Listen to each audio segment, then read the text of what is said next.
சேதராப்பட்டு அருகே தொழிலாளியிடம் செல்போன் பறித்த கல்லூரி மாணவர் மற்றும் தொழிலாளி ஒருவர் கைது செய்யப்பட்டுள்ளனர். பீகார் லக்கிசரை பகுதியைச் சேர்ந்தவர் சோனிராம். இவர் புதுச்சேரி சேதராப்பட்டு தொழிற்பேட்டையில் உள்ள தனியார் கம்பெனியில் பணிபுரிந்து வருகிறார்.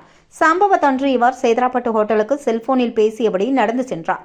அங்குள்ள தீயணைப்பு நிலையம் எதிரே சென்றபோது பின்னால் பைக்கில் வந்த 2 பேர் திடீரென சோனிராமின் செல்போனை பறித்து மின்னல் வேகத்தில் தப்பிச் சென்றனர்.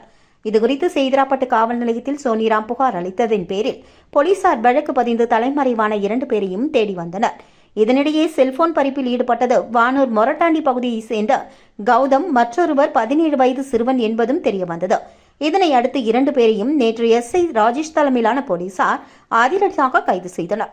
இதில் கௌதம் வெல்டிங் தொழிலாளி என்பதும், ஆரோவில்லில் இவர் மீது 307 வழக்கு நிலுவையில் இருப்பதும், தற்பொழுது நிபந்தனை ஜாமீனில் வெளியே வந்திருப்பதும் தெரிய வந்துள்ளது. மற்றொருவரான சிறுவன் கல்லூரி மாணவர் என்பதும் தெரிய வந்துள்ளது. கைதான 2 பேரிடமிருந்து பைக், ஒரு செல்போன் உள்ளிட்டவை பறிமுதல் செய்யப்பட்டுள்ளது.